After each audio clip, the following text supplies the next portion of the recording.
Bismillahirrahmanirrahim.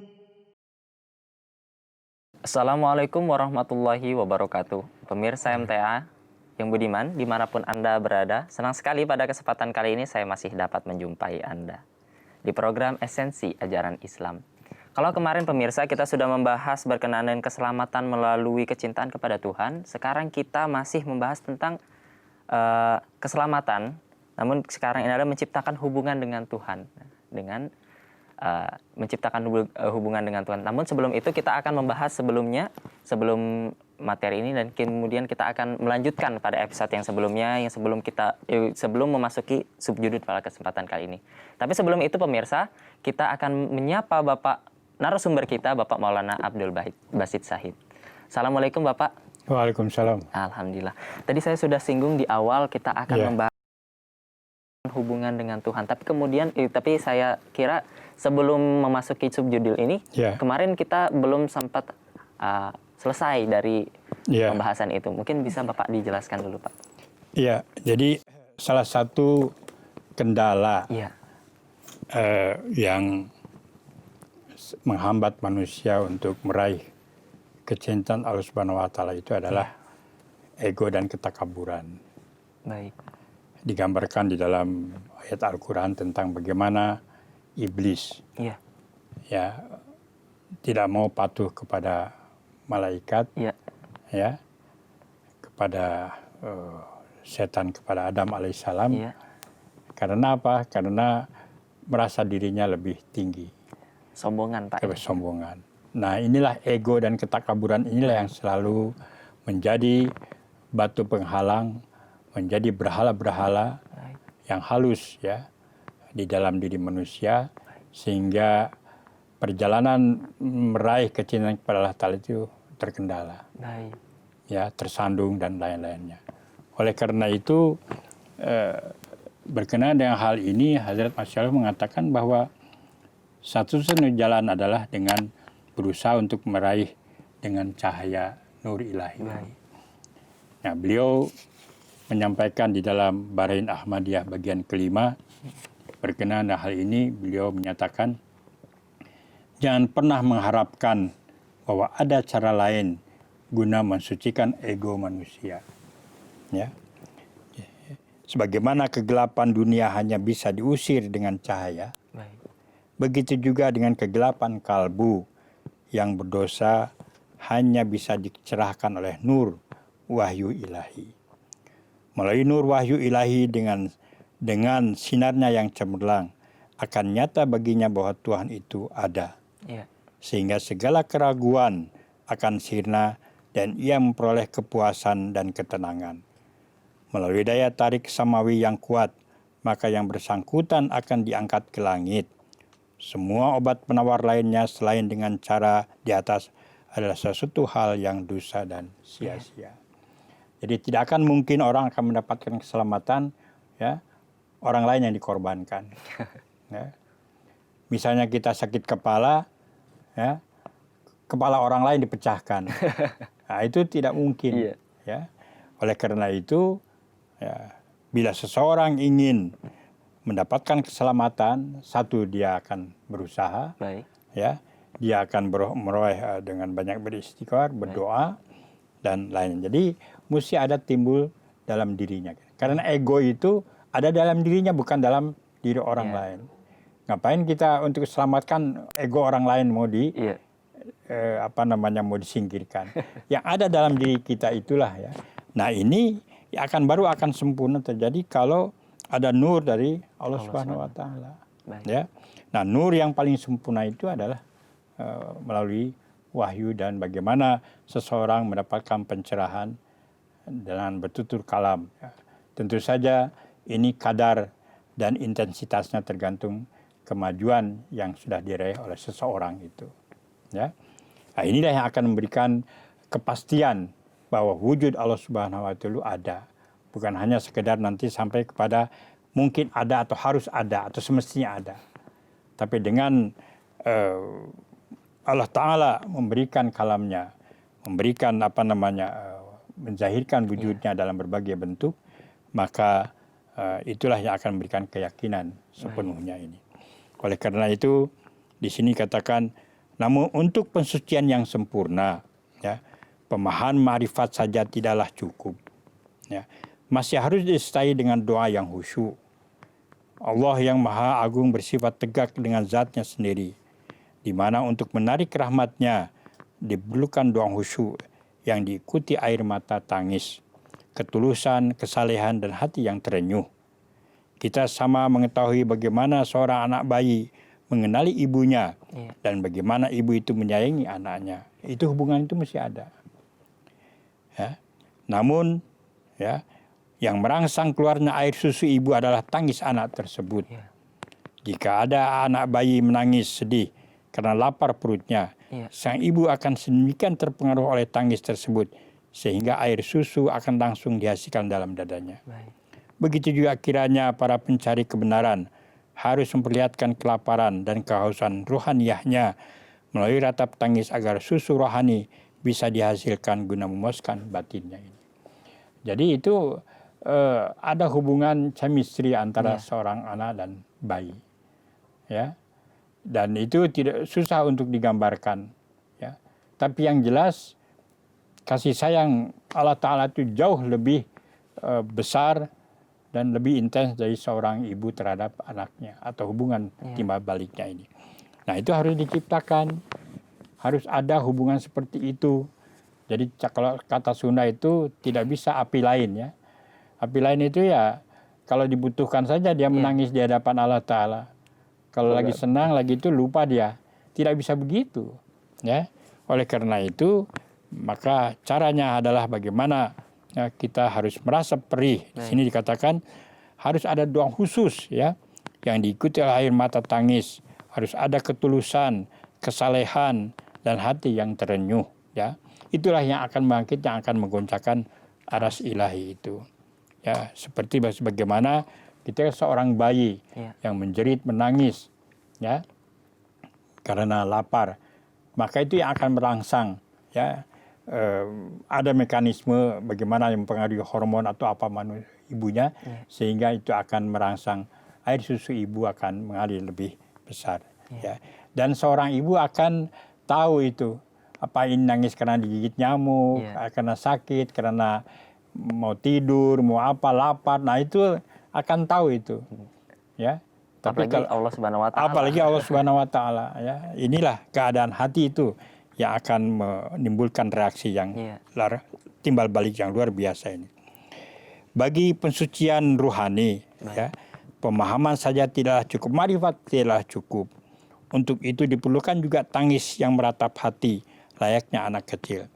Jangan pernah putus asa dan jangan mundur oleh pikiran bahwa kalian pernah tenggelam dalam berbagai dosa, sehingga mengkhawatirkan doa kalian tidak akan berpengaruh.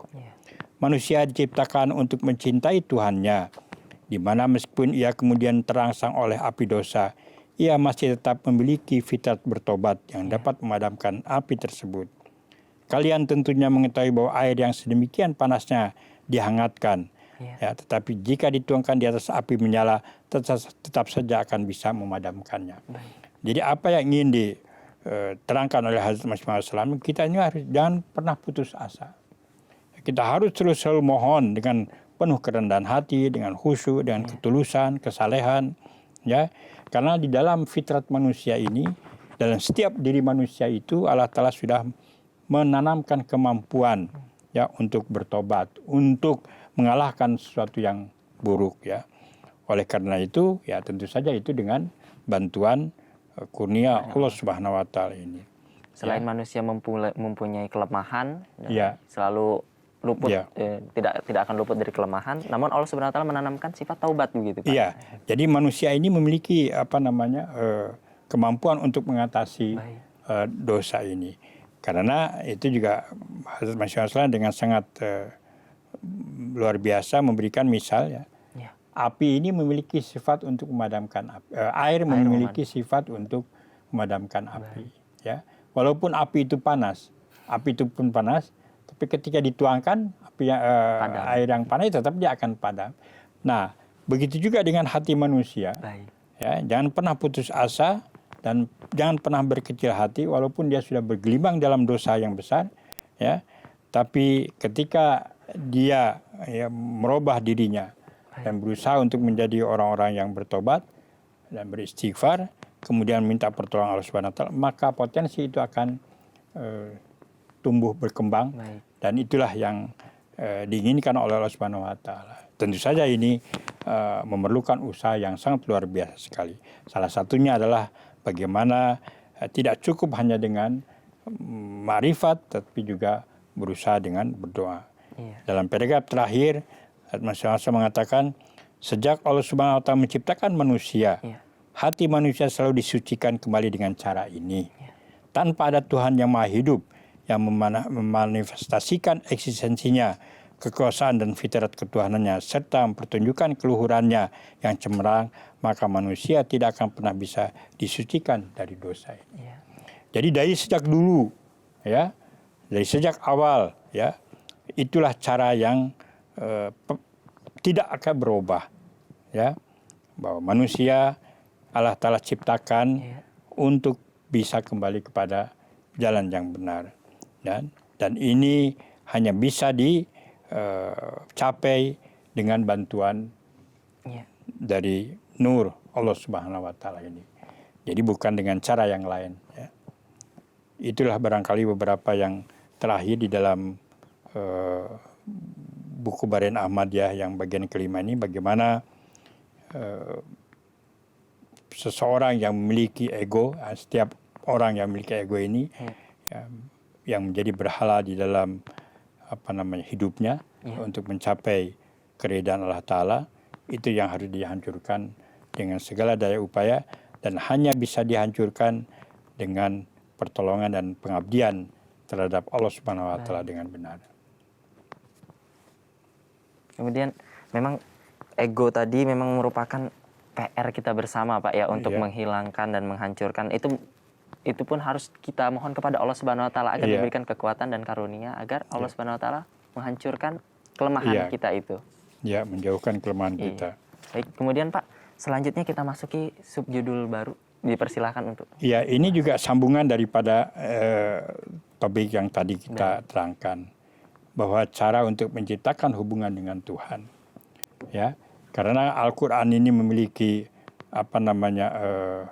petunjuk, ya, mengandung petunjuk untuk keselamatan, maka di awal, ya, di dalam buku yang Huzur sampaikan, ya, dalam ajaran Islam, ya, beliau menyatakan sarana yang diberikan Al-Quran untuk menegakkan hubungan kerohanian yang sempurna dengan Allah Ta'ala adalah Islam serta doa yang dikemukakan dalam surat Al-Fatihah.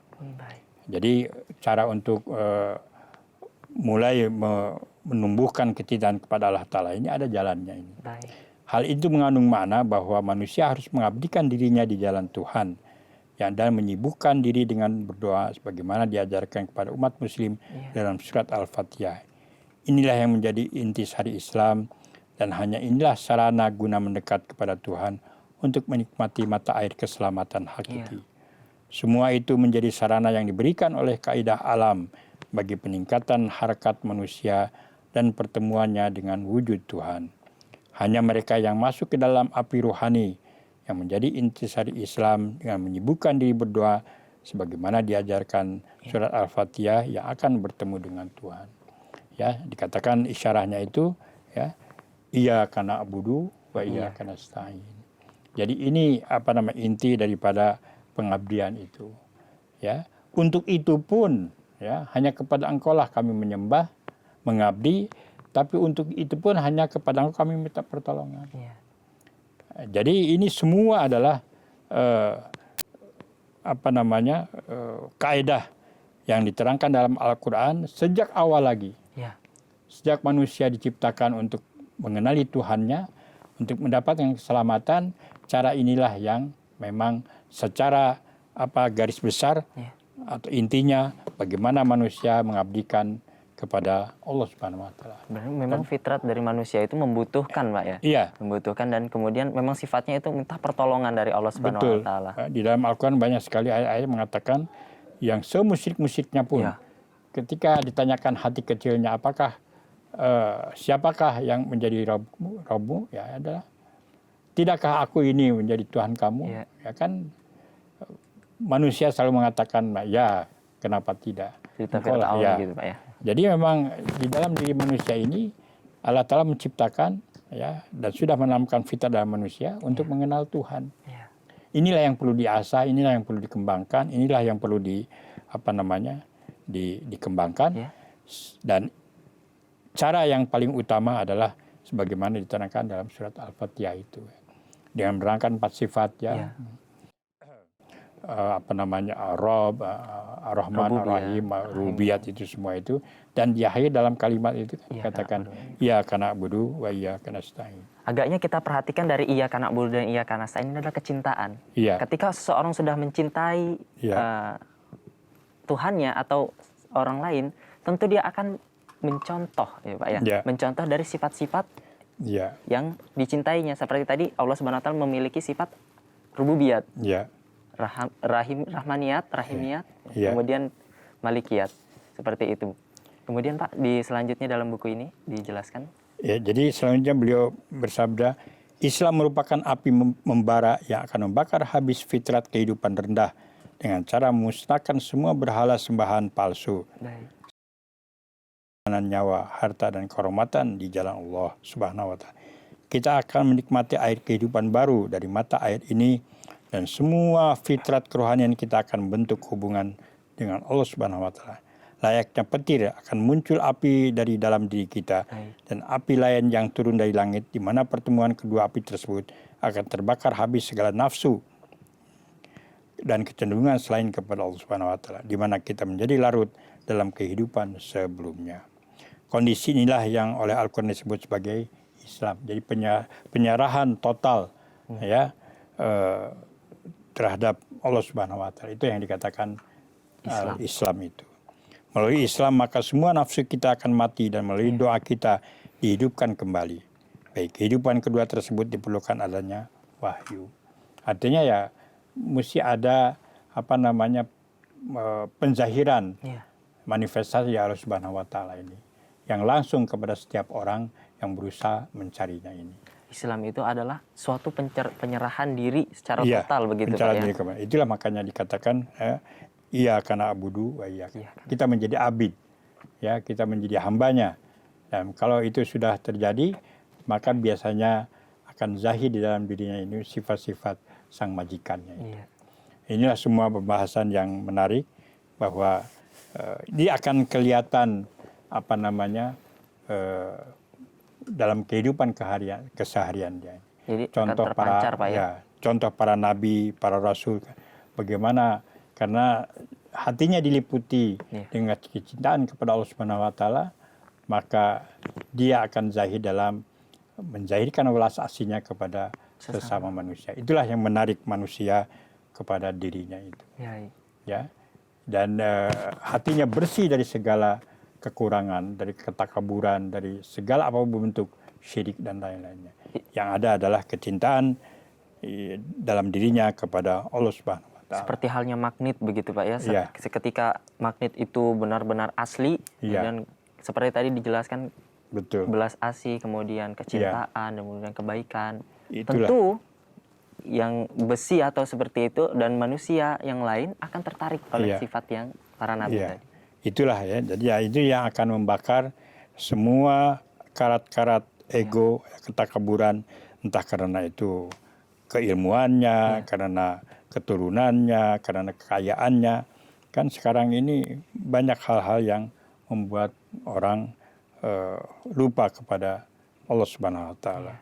Itulah karat-karat ego, ketakaburan yang harus dihapuskan, dan ini hanya baru bisa dapat dilaksanakan, dihapuskan dengan kurnia Allah Subhanahu wa taala berupa wahyu, berupa kalam dan lain-lainnya. Sehingga seseorang pencari kebenaran itu, salik itu akan mendapatkan keyakinan penuh akan wujud Allah Subhanahu wa taala. Baik. Jadi kecintaan kepada Allah Subhanahu wa taala memang sudah digambarkan dalam surah Al-Fatihah, Iya. iyyaka na'budu wa iyyaka nasta'in tadi Pak ya. Iya. Untuk beribadah kepada Allah Subhanahu wa taala dan kita menjadi abid daripada Allah Subhanahu wa Iya. taala tadi. Kemudian dijelaskan Pak. Ya, jadi secara singkatnya bahwa salah satu sarana untuk mendapatkan najat hakiki itu adalah berusaha untuk menanamkan atau menumbuhkan, mengembangkan kecintaan terhadap Allah Subhanahu wa taala di dunia ini juga. Inilah yang akan membawa keselamatan yang hakiki ini.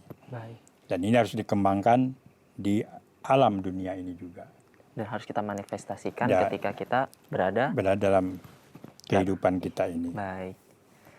Kemudian Pak, berkenaan dengan menciptakan hubungan dengan Allah Subhanahu wa taala ini, mungkin Huzur lebih menjelaskan lagi, mungkin bisa ditambahkan Pak.